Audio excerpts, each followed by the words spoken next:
Hi, and welcome back to another episode of ADK Talks. I'm Jane, your host for today's episode, and I'm joined, as usual, by my co-host and brother, Steve. Say hi, Steve. Hi, Steve. Together, we bring you the best of the Adirondacks, sharing our knowledge and passion for the beautiful region with our listeners. Whether it's a place to stay, eat, shop, or something to experience, we are your guides to discovering the amazing things to do in New York State's 6 million acre Adirondack Park. Today, we are taking you to the sparkling shores of Lake George, not for a boat ride or a swim, but for a trip back in time to the golden age of opera. Tucked away in Bolton Landing is the Sembrich, a cultural treasure where music, history, and nature meet. Once the summer teaching studio of world-renowned Polish soprano Marcella Sembrich, it's now a museum, performance venue, and a peaceful lakeside retreat, all rolled into one. Our guest today is Caleb Eck, Director of Institutional Advancement at the Sembrich. We'll talk about Marcella's remarkable life and why she fell in love with the Adirondacks, how her legacy continues to inspire world-class performances each summer, and why the Sembrich is worth a visit, whether you're an opera lover or simply a fan of great views and rich history. So whether you're listening from the dock of a boat on Lake George, riding the subway in Manhattan, or ferrying the kids to soccer practice or back, sit back and relax. We're about to raise the curtain on one of the Adirondacks' most enchanting cultural gems. Caleb, welcome. Welcome. Thanks for having me. It's a pleasure to be here. We're super excited to have you on the podcast. For those who haven't discovered the Sembrich yet, what is it in your own words? Oh gosh, that's a hard question because there's so many things that it is. But the Sembrich, I would say, is a museum, a performance venue, and a historic site kind of all rolled into one awesome spot in Bolton Landing. It's on a kind of a peninsula, and so it's very sort of tucked away and feels very private. Your title is Director of Institutional Advancement. What exactly does that mean day to day? So Director of Institutional Advancement, normally would mean simply fundraising. However, while fundraising is a major part of my job, I also act in the day-to-day as the curator of the exhibitions that you see at the museum. I also do a lot of the marketing. I do a lot of the writing. I present lectures at the Hyde Collection as part of a collaboration that we do. So kind of I touch everything in the organization. There's 4 of us that work there, so it's a small team, and we really wear a lot of hats.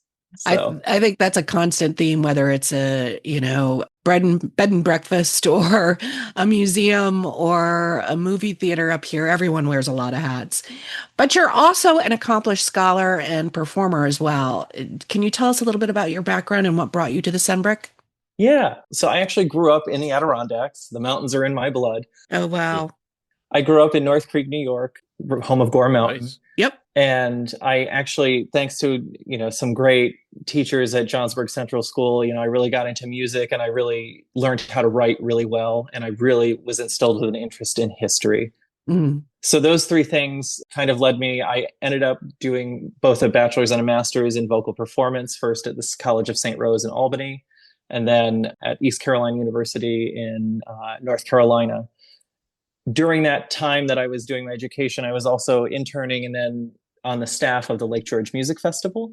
And during our 2016 season at Lake George Music Festival, they did a collaboration with the Sembrich, which I had never heard of. Growing up in the Adirondacks, I had never heard of the Sembrich until 2016. Wow. So I went there, and the first time I stepped onto the property, I was just enthralled. It was a magical place. Being a classical singer, the history that was there, it was like sacred ground to me. It's like entering, a sacred space. In 2018, I had finished my master's degree, and I was working for the Glimmerglass Festival, and a job with the Sembrich came available, and I applied, and I was hired, and I've been there ever since. That's great. That's so interesting how things kind of came full circle. That's really interesting. So who was Marcella Sembrich? She, I've read about her, obviously. She was born in Poland, and she had an incredible career and story. Can you tell us more about her? Yeah, Marcella Sembrich was a Polish soprano. So she was born in 1858 in Galicia, which actually that region where she was born today is in Ukraine. Oh. But she was Polish, and she, again, was born into scant means, but her father gave her piano lessons and violin lessons beginning at the age of 4. And her community really recognized her talent. And at the age of 12, they raised some money to help send her to the conservatory in Lviv. And then from there, she went on to conservatory in Vienna. Mm. And up until that time, she was just a violinist and pianist. And then when she was in Vienna, it's reported that she met Franz Liszt, the pianist and composer. And he heard her play the piano, play the violin, and then sing. And he famously is quoted as saying, God has given you 3 pairs of wings on which to fly to fame. Wow. Give up none of them because they're all equal, but sing for the world, for you have the voice of an angel. Oh, wow. That's beautiful. So, yeah, that's really high praise from Franz Liszt. I guess. He would know. That's awesome. And so she was born in 1858. So about what time was she sent to Vienna? How old was she? So she was about 16 years old when she went to Vienna. Wow. So I mean, very young. And then, so at the age of 16, she started studying voice. She studied for 1 year at the conservatory, and then an additional about 6 months under a famed teacher in Milan named Lamperti. And then at the age of 19, in 1877 in Athens, she made her debut in opera in Bellini's I Puritani. And the King and Queen of Greece were actually in attendance at her debut performance. She was also, I read, and I don't know if I'm going to pronounce this correctly or not, so please feel free to correct me. She was a coloratura. Yes. Okay, and what? Tell us a little bit about that and why that's a special kind of soprano. Yeah, so a coloratura soprano it's a more of a light, very quick moving, brilliant kind of soprano, not very heavy. Don't think Brunhilde and Wagner. Think Mimi and La Boheme. Okay. Or, any of the operas of Mozart, like Donna Anna and Don Giovanni, like very fast moving. You can sing a lot of notes in a very short amount of time. It's generally like a high, brilliant tone. And lots of trills and sort of very complicated stuff, right? Yes, absolutely. So Italian opera, think Italian opera for that kind of voice. Okay.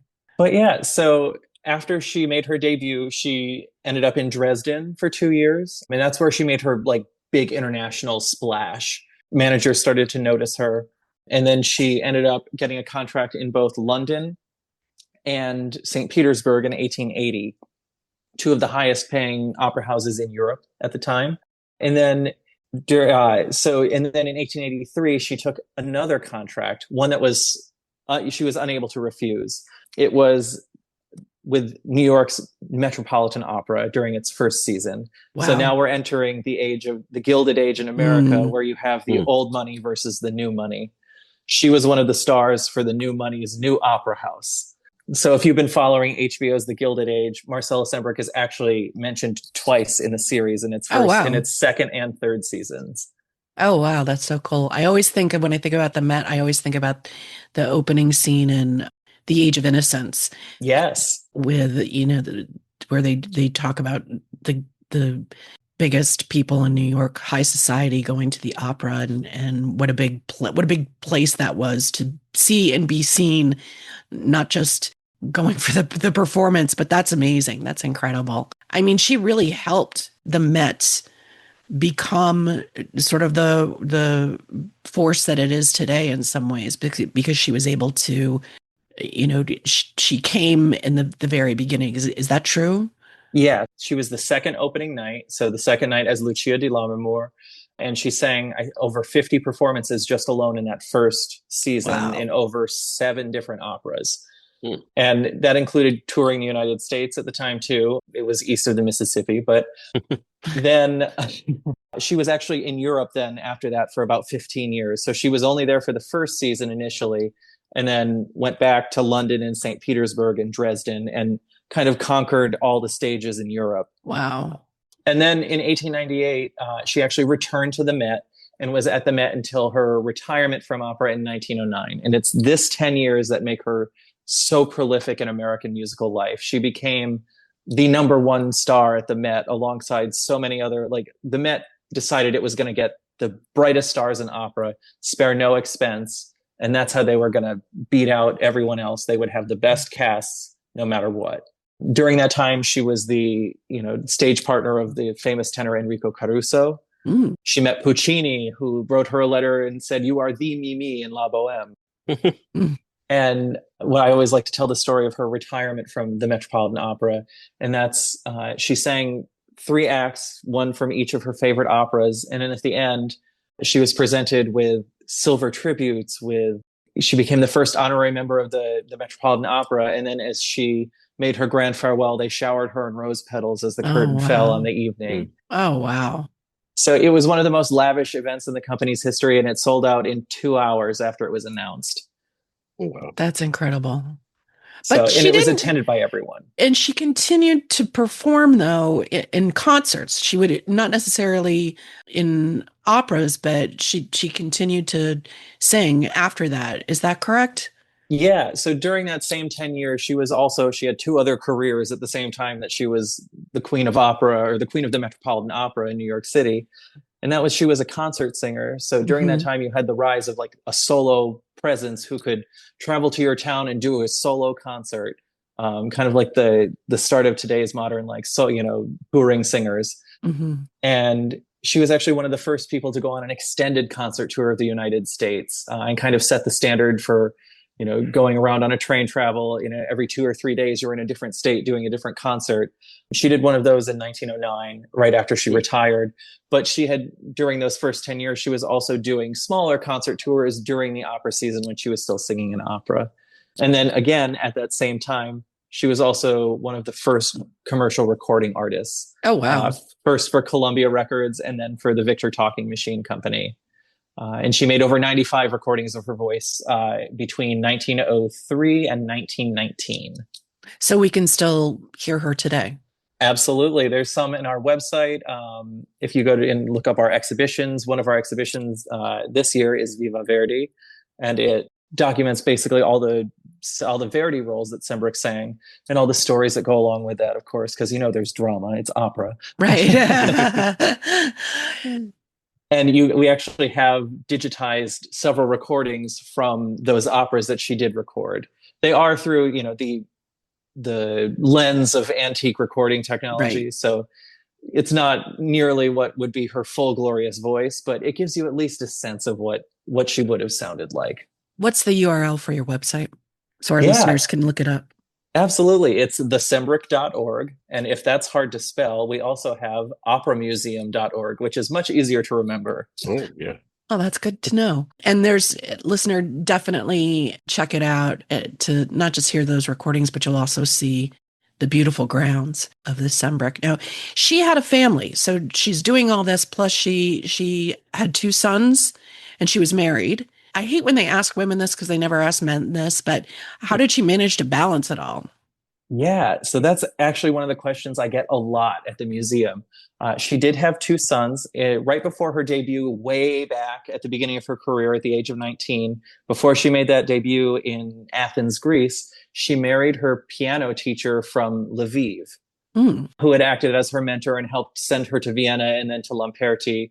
So he kind of was her mentor, and then they actually remained married for the rest of his life. They did have 2 sons. Their first son was named after his father. That was Wilhelm. And then her second son, Marcel, who was named after her. Unfortunately, Marcel passed away at the age of 16 from tuberculosis. Sembrich was actually in San Francisco at the time when she was told of the death of her younger son. So she was thousands of miles away from home. You can imagine how devastating that must have been. Tragic, yeah. And then her older son, Wilhelm, he actually survived her. He was an artist, and his daughter-in-law is the one who founded our museum in 1937. So let's talk about how she got to the Adirondacks. Yeah. She had homes in Europe, and I think she have a home in the. She have something. Where did I read? San Francisco? No. So no. Okay. So got that one. This is a tale of World War One's. Right. It completely intertwined with the war. So Sembrich actually had her main home was in Dresden. She kept Dresden as her home base throughout her entire career. It was central in Europe, halfway point between London and St. Petersburg, and just very accessible. And it was a big center for music. She had a summer home on Lake Geneva called Le Verger. And then right after she retired in 1909, just after that, she purchased a big palatial home. She sold her home in Dresden and bought a home on the Riviera in Nice, France. Okay. So for 2 years, from 1912 to 1914, she lived in France and then summered in Lake Geneva. So she was in Lake Geneva visiting the pianist Paderewski, who was a friend of hers, when the Declaration of War was handed down. And because Sembrich had just moved to France, she was not yet a naturalized French citizen. She held a German passport. So she could not return to her home in France. And so she, being shut out of Europe, she had to send her maid across the border who was French, to take care of her mother, who was now placed under house arrest. Oh my gosh. Because of her fame, Sembrich, it was afraid if she tried to enter France, would be held as a political prisoner. So she and her husband fled to the United States and started living in New York City in late 1914. And then in 1915, because she couldn't take her usual summer home on Lake Geneva in the Alps, she turned to the Adirondacks, which she thought really reminded her of the lake environment of Lake Geneva. Right. So she started out actually at the Lake Placid Club. The house that she was in was called the Maples Cottage. The building still exists today. And then in 1921, so in 1917, her husband died, and that's when she retired from all public life. She turned exclusively to teaching. And then in 1921, after the war, she got a settlement from the French government. Her estate in France was liquidated. And with that money, she purchased a beautiful estate in Bolton Landing called Bayview. And that's actually, the Sembrich is the remnants of what was Bayview today. Wow. So in 1921, she moves to Lake George. And during that time, she was named the founding director of the voice programs at the Juilliard School in New York City and the Curtis Institute of Music in Philadelphia. Wow. She's the only person in history to be the director of both of those programs at the same time. So she didn't just like teach piano lessons. This is legit like major institutions that she'd led as a woman, still, in that first part of the 20th century. That's incredible. Oh yeah. Her accomplishments, I mean, it's incredible what she was able to do during her life. Not only was she, I always love to say this, she had that three-pronged career in the first decade of the 20th century, as a concert singer, as a recording artist, and as an opera singer. But then she became like the most sought after teacher of voice in the United States, and certainly one of the highest paid as well. So you had people that would come across from thousands of miles away. Right. We've actually traced the origins of a lot of her students. One of them in particular is Ulani Robertson, who was a Hawaiian soprano who traveled over 5,000 miles after reading an article about Sembrich in a book. Wow. And she just decided that she was going to travel and audition for Sembrich, and she wanted to study with the person that she had read about, who was such this glorious woman. It's an amazing story. So her original home was about 50 acres, I think. I read that also as well. Yeah. Sort of on that peninsula, which is really nice and private. And now what's left is 5 acres, which is 5 acres on lakefront property on Lake George is nothing to sneeze at. Tell us a bit about the buildings and what her estate looked like and looks like today. Yeah, absolutely. So the grounds are situated at the south end of Bolton Landing. If anyone has ever visited the Algonquin restaurant, if you haven't, I recommend you do. It's very good. But if you're sitting out at the Algonquin and you just look out into the bay, you see this little pink building. That's the Sembrich. So it's this lovely wooded peninsula. And on that peninsula is her teaching studio, which is our museum today. That teaching studio was constructed in 1924. And it was solely for the purpose of her to teach her students. So she would bring her students from the Juilliard and from the Curtis Institute and her private students, and they would stay with her in the summers. They would take lessons, and they would also give benefit concerts for local charities, including the Glens Falls Hospital Foundation, the New York Institute for the Blind. They even did one at the Albany Institute of History and Art. There's many, many documented concerts that they gave during the last 10 years that she was there. But during her time, the estate, like you said, was 50 acres. 14 on the lake. It had a beautiful large house with a tower called Bayview. Then across the road was her daughter-in-law's house called Pine Hill, which is still there today. You can rent it as an Airbnb, and it's beautifully preserved. And then next door to that was the Hilltop Cottage, which still stands today. That is privately owned. But that was the farmhouse, and it had a full farm. So Sembrich would grow all of her own food and can it, and it would be brought back to New York City for the winter. Wow. So it was a full functioning estate. It was her musical colony, in other words, on Lake George. Right. That's so cool. Today, the grounds are still beautiful, but it's a very active spot, not just as a museum, but also for musical performances. And tell us some more about sort of the programming that happens at the Sembrich. Yeah, this is the super fun part of my job. So our artistic director, Richard Wargo, he curates this incredible summer festival every year. It's about 20 to 25 events every year. But yeah, our programming includes films, concerts, lectures, exhibitions, so much. And Richard, with the performance schedule, really puts together this very curated assortment of events based around a theme every year. Right. This year, our theme is the Gilded Age. So a lot of our events focused on Gilded Age Gilded Age themes. We showed, as you said before, the film Age of Innocence. That was one of our film series events this year. I actually gave a lecture on Sembrich's 1909 concert tour, which took her across the country after she retired. And it had over 70 stops, and she earned about $3.7 million in today's money on that one concert tour. Then we've also got members of the Philadelphia Orchestra coming to do chamber music next week. We have our Gilded Age Musicale Gala, where the museum will be completely decorated in gorgeous Gilded Age attire. And then it's a vocal recital for soprano, piano, and harp. That's amazing.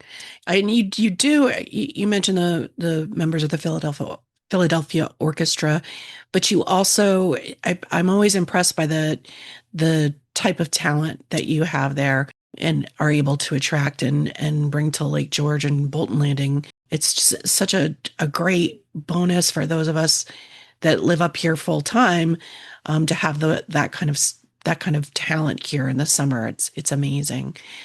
You also I noticed we had the Seagull Festival on a couple weeks ago. I feel like and you mentioned the Hyde, I feel like some of these different arts organizations do a lot of collaboration. Can you talk a little bit about that? Yeah, so we collaborated with several organizations this year, but we kind of make it our goal to, partner with as many organizations as we can, because there's so many of us that do so many amazing things. We had a preview concert for Lake George Music Festival at the beginning of our season. We had another festival preview for Seagull, and that's always a sold-out event. Everyone wants to know what's happening at Seagull this summer.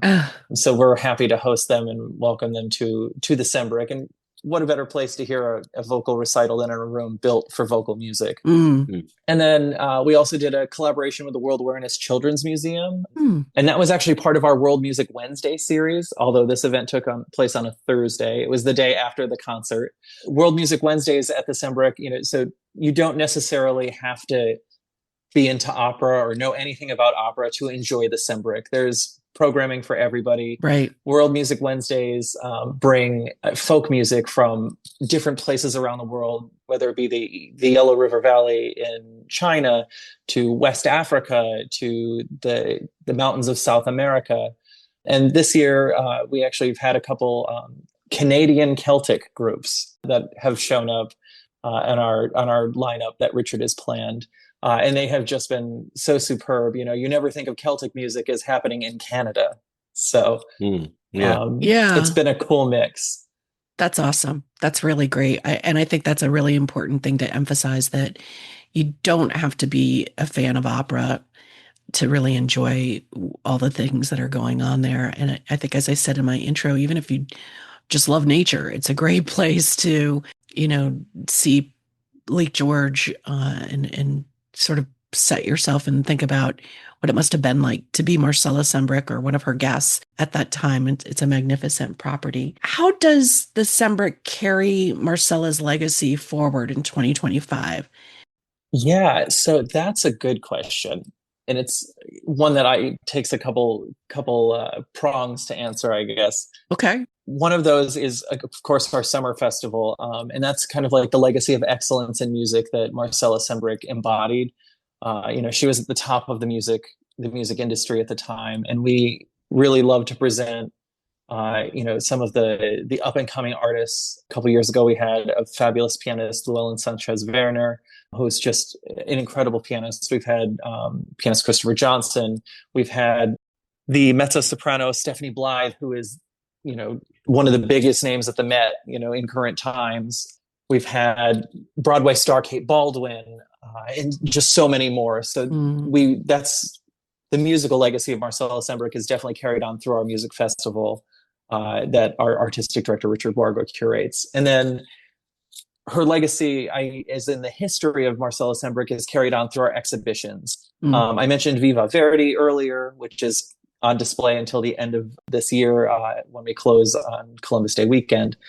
But last year was Mastering Mozart, and included in that exhibition was Sembrich's Queen of the Nightgown, which was the first Queen of the Night ever seen at the Metropolitan Opera in 1900. And we actually still have that costume, and it was the centerpiece of the exhibition. It's gorgeous. This year, it's her gown from Violetta in La Traviata, another gorgeous piece. Then I would also say that Sembrich was a lover of nature. One of her famous quotes to one of her students from an interview with one of her students is that they were walking through the forest one day, and Sembrich just stopped her and said, "Do you hear that?" And they heard the sound of a bird singing. She says that the bird doesn't try to sing; it just does. It is singing. And she says nature is the supreme teacher. So that's where we get this deep connection to nature. Sembrich she loved to climb in the Alps. We have so many pictures of her like climbing in front of the Matterhorn. Oh, wow. It's incredible. But she just loved nature. She loved dogs. She loved nature.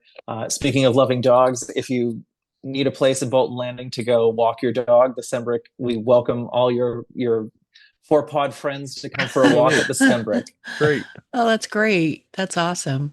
Yeah. So, listener, if you hear Opera Museum and think it's, a bunch of dusty old artifacts, it's definitely not. There's a lot of really interesting things to see there and experience. The museum is open when? Yeah, it's open Memorial Day weekend in May until Columbus Day / Indigenous Peoples Day weekend in October. And we're open every day during that time. The grounds are open 10 to 5. And the museum is open the same time with the exception of a lunch break from 12:30 to 2. Okay, great. Good to know. And again, all this information is on the Sembrich website as well. What do you think it is about the Adirondacks that attracts people like Marcella Sembrich or, there's so many artists. Georgia O'Keeffe spent summers on Lake George. So performing arts, visual artists, what do you think it is that draws those folks to this area? I think there's just such a sense of peace in the Adirondacks. You can really sit and be in tune with nature. Like I said, like when I said Sembrich was a big fan of nature, I think that's really what drove her here, is that it reminded her of Lake Geneva, and it was, just that serene setting with the lake and the mountains surrounding it, and it's just very quiet. You can actually sit and be with your thoughts. Yeah. And when you're an artist, that's a really important thing.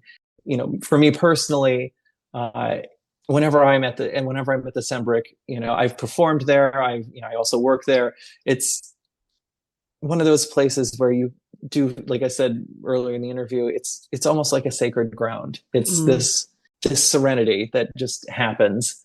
And I know, having lived other places, growing up in the Adirondacks and leaving, there is something about the Adirondacks that I have not found in all of my travels. There's just this connection to the mountains, to the land, that just kind of permeates everything you do. And I think that's very inspiring to an artist. Yeah, I definitely think so. I think the part about there's so much of the Adirondacks that's forever wild that it just, just sort of really makes you feel like there's no other place like it in the world. And I've traveled a bit myself, and I just love, like last night it's a Sunday night in August, and I could not hear any human noise whatsoever. And it just was so amazing. In fact, when I lived in New York City for a long time, when I would come up here, it was too quiet. I missed, like I had to have a noise machine or something at night because I was so used to having all of that traffic and, all that constant hum of activity in the city. But now I've really grown to just love the peace up here too. So I can definitely see that. Can you give us, I mean, I think that anecdote you just told about, nature being the best teacher is great. Do you have any other stories that kind of give us a flavor for what her personality was like? Yeah. So this is one thing that, you can read any biographical page like Wikipedia or anything, and you never get the true sense of like who she was as a person. And one thing that I really love to say about Sembrich is like she wasn't just this godly figure. She was a human being. Mm, She was, she had a very deep sense of responsibility towards her other artists. She had a very deep passion for supporting other artists, for helping develop art in general, but also for just making sure that people were happy human beings. When she was singing, people would call her the Queen of Song, but she always, one of the things that came across in reviews more than just her gorgeous voice was that she always had like this warm smile, and she always had this charming personality. She had very few moments in her life that you would consider diva moments. And a lot of the recollections that we have actually come from her students. And another one that that kind of shows you her generosity, aside from the dozens of benefit concerts where she raised thousands of dollars, including founding the Polish, the American Polish Relief Committee in 1915, which donated thousands of dollars to help war victims. It was just more the fact that her students remember her as this kind human more than just the grand dame, if you would. right, right. Ululani gave a great recollection from when she was in Lake Placid studying with Sembrich, that she remembers really fondly that Sembrich didn't care if you were a success or a failure. Her main concern was that you were a happy, healthy person. Mm. But she would guide you to where you needed to be. And her generous spirit just permeated everything. Ululani also recalled that there was a chipmunk outside the back door that Sembrich gave what she thought was its winter store of nuts to this little chipmunk. And when Sembrich passed away, Ululani gave an interview that said, like people, I'm sure that chipmunk never forgot the generous spirit of Marcella Sembrich. Oh, So it is her kind personality and like this engaging, her whole aesthetic was engaging. It was kind and never diva-esque, okay. if you would. She was never that traditional diva. Got it. That helps really to round out sort of the profile and her history. That's amazing. I love that. Her wanting people to be healthy and happy was the first priority. Did she have much engagement with the larger Lake George community? Yeah. So during her time on Lake George, she was, if you look at the historic newspapers for them, if there was a musical event going on, particularly in the summer in the area, she was there. She was either a patroness or she was organizing it or she had some hand in it. She was really good friends with Charlotte Hyde Mm. of the Hyde collection. One of her students actually would travel down to Glens Falls and give her piano lessons. But in the area, the Episcopal Church in Bolton was one of the beneficiaries of her kindness in terms of raising money. So was the the Blessed Sacrament, the Catholic Church that's in Bolton Hmm. Landing. Hmm. I think it's Sacred Saint Sacrament, but I can't remember the title of that church. But the That's Catholic okay. Church in Bolton Landing, as well as, like I said before, Glens Falls Hospital, the New York Institute for the Blind. And there's also newspaper articles that just say, she's down in Glens Falls today shopping. So Wow. she was very involved in the community when she was there. She was at events. She was, helping raise money for other things. And she was really just part of that big musical colony and kind of social colony that was on Lake George and Bolton Landing at the time. Wow, that's great. That's special. What's coming up for the Sembrick? I would imagine we had the Lake George Courthouse Gallery on a couple months ago, maybe even maybe it was last winter, and I was always surprised at how long it takes to plan an exhibition. Or I went to a talk at the Hyde, and they talk about they're years in the planning. We think that they just collect the art and put it up and that's it. I'm sure that you guys are already thinking about 2026 and maybe even beyond. Can you give us a hint on what might be in the works in the next coming year or even beyond that? Yeah, so we are very much far into planning 2026 already. So our festival next year, while I can't give you the official theme, I can give you a little bit of a sneak peek into what it will most likely cover, and that is monumental women in music. Mm. So you're going to learn a lot about not just people, not just women in opera, but another program that we have will cover a lot of even maybe historic personalities on Lake George, particularly some opera singers that may have lived on Lake George during the time, and some others. Mm.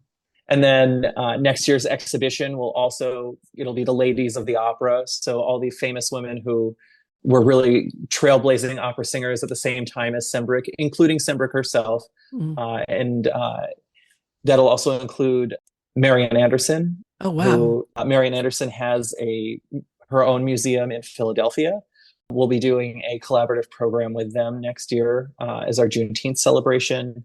And then our exhibition, I'm hoping, may feature, one of her items as well. But again, this is all in the planning phases. Don't take any of it as, Right. sacred. But, just as a little teaser, these are the things that are in the works. That's amazing. Nice. I would imagine I'm going to go out on a limb here. You have all these great performances and great activities, but I imagine you being a nonprofit, you rely a lot on support of patrons and grants and funding. And I know right now for a lot of arts organizations, I'm going to say that over again. Sorry. I know now for a lot of arts organizations, there's a really uncertain time. How can people support the Sembrick? Yeah, the biggest way that I can say to support the Sembrick is to come visit and attend an event. If there's something you see, even if it's like a $20 ticket, that $20 means more to the Sembrick than, what it would to a movie theater. Right. But also your presence. That is the one thing that I think is the most important to our organization. The more people that know about Marcella Sembrich and her legacy and know about the Sembrick and what we do, I think the better it is for our area, the better it is for the Sembrick, because it's just one of those incredible stories that doesn't get told enough, I think. Yeah. It's just a place that is so unique that you want to take your friends there. But of course, we always, welcome contributions from generous patrons. If you see something that inspires you and you think you want to help preserve this, donations are one of the main sources of our income at the Sembrick. So we do rely on the generosity of patrons and foundations alike to really help keep us presenting programs and being the cultural center of Lake George, as I like to think of us. That's great. I love what you said about just showing up is important. Can we put Marcella in context for people? For example, as I said earlier, I was not aware of the Sembrick until, the last probably 10 years. In terms of her fame, her talent, can you make an analogy to, was she the Taylor Swift of her time? Can you think of anybody that you could compare her to give us a sense of how big she was when she was performing? Yeah, I mean, I would say, Taylor Swift is a pretty close, analogy for that because, at the time of she was making concerts. She was the highest paid concert singer of her time, and we know Taylor Swift is now like basically the highest grossing touring artist, or one of them around the world right now. So yeah, that's a pretty good analogy. I think you took the words out of my mouth on that one. She was She was the Taylor Swift of her time, That's essentially. awesome. Without all the romantic drama. Correct. Awesome. Awesome. That's great. Remind people again of your website. Yeah, It's it's the sembrich.org, and that's SEM as in Mary, BRICH. Or if that's hard to spell, operamuseum.org. that's a great URL to have. Listener, you can find out about upcoming events. The site's very well organized. You can purchase tickets online, I believe. Yes, you can. And it's a great, great resource. As a just final thought for our listeners, and I think you may have already said this, but just to reiterate, what do you hope people feel when they leave the Sembrich? I hope they feel inspiration. I hope they feel like they found something new that they never knew before. And I hope that it brought them some kind of inspiration, whether that be through nature, through music, or through the history of the building, or just the beautiful building itself, because the building is gorgeous. It's really pretty. What style would you call that? It's Spanish Revival style, but it's Yeah. very arts and crafts as well, from the turn of the century. Yeah. That's great. That's great. All right. Before we release you into the wild, we'd like to ask our guests, and I actually think this may torture some guests because they always say this is hard, not because it's hard to answer, but it's hard to pick just one thing. And that's our hidden gem question. At the end of every episode of our podcast, we ask our guests to tell us about a favorite place in the Adirondacks. And you can't say the Sembrich, I'm sorry. But it can be anything. It can be a place to eat, a place to hike, paddle, swim, camp, shop. It can, we've had everything from The Great Escape has been named to, a certain high peak. It can be anything. For you, especially since you grew up in North Creek, I'm sure you have more than one, and that's okay if you have more than one, but tell us your favorite hidden gem.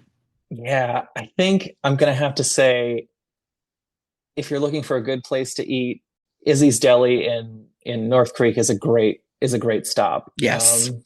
One of my favorites whenever I visit my hometown. And then if you're looking for something to do, I would probably say go kayaking on the Scroon River, right off exit 24 near Bolton Landing. There's a great place to launch your kayak. It's just one of the best. The Scroon River's gorgeous, so pretty. And we're big fans of Izzy's Deli too. So in fact, I have to go over to North Creek this week, and I'm trying to make it around lunchtime so I can have one of his great sandwiches there. Caleb, this has been wonderful. Thank you so much. And we hope our listeners make it a point to visit the Sembrich next time they're in Bolton Landing. Yeah, thanks so much for having me. It's been a pleasure to join you both. All right. Awesome. Thank you. Yep. Thanks. Take care. You too. Bye-bye. That was terrific. Yeah, it sure was. It's so funny. I know these places. I've been to these places, but it never ceases to amaze me when we get somebody like Caleb on who's just takes it to the next level, and his passion, like so many other folks, whether it's Aaron Tobin from Arch or other places, just the people that work at these places, it's a calling almost, you know what I mean? Yeah. It's pretty cool. Well, we're in August now, so we are on the back nine of summer, as I call it, but there's still plenty. Not really. That's not fair. Okay? I think September should be referred to that now. It stays gorgeous till Columbus Day weekend. Yeah. This is true. Indigenous peoples Day, yeah, whatever. But it's not like we expect snow in September. It's just a beautiful. Leaves start to change. The days are still in the 70s. The best part is the nights get down into the 40s, 50s, and you don't need the air conditioning on. And nobody's around. No one's around. Well, actually, during the week, I would say the weekends in the fall, now that I'm up here full time, are very active. And I'm struggling to keep up with our events calendar, which gets so much traffic on our site, because there's so much going on right now. And I won't mention I won't mention anything because by the time this comes out, those things will be gone. But in the fall, there's so many Oktoberfests and, it's crazy. Which is great. And, again, helps support the area and the hardworking people that live up here. In fact, last fall, Steve and I did sort of a fall preview, and it was one of our most downloaded episodes. So we'll be doing that and be on the lookout for that in September as well. Yeah. So that's all I got. That's it. All right. Well, I'm done. Thank you for tuning in to ADK Talks. If you enjoyed today's episode, please rate and review us on your favorite podcast platform. It really helps others discover not only our show, but also how to find out about the best things to do and places to visit in the Adirondack Park. Yeah, absolutely. Email too, huh? Yeah. For more exclusive Adirondack content, visit our website, adktaste.com. And while you're there, be sure to sign up for our email newsletter so you never miss an update that comes out weekly. No more than weekly. Sometimes we miss a week when we have strep throat in July. But until next time, keep exploring and enjoying the fabulous Adirondacks. Good night, Frankfurt. Good night, Frankfurt. And Slovenia. We're topping the charts in Slovenia now. Jeez. How far we've come. All right, listener, we'll see you on the next pod. Bye-bye.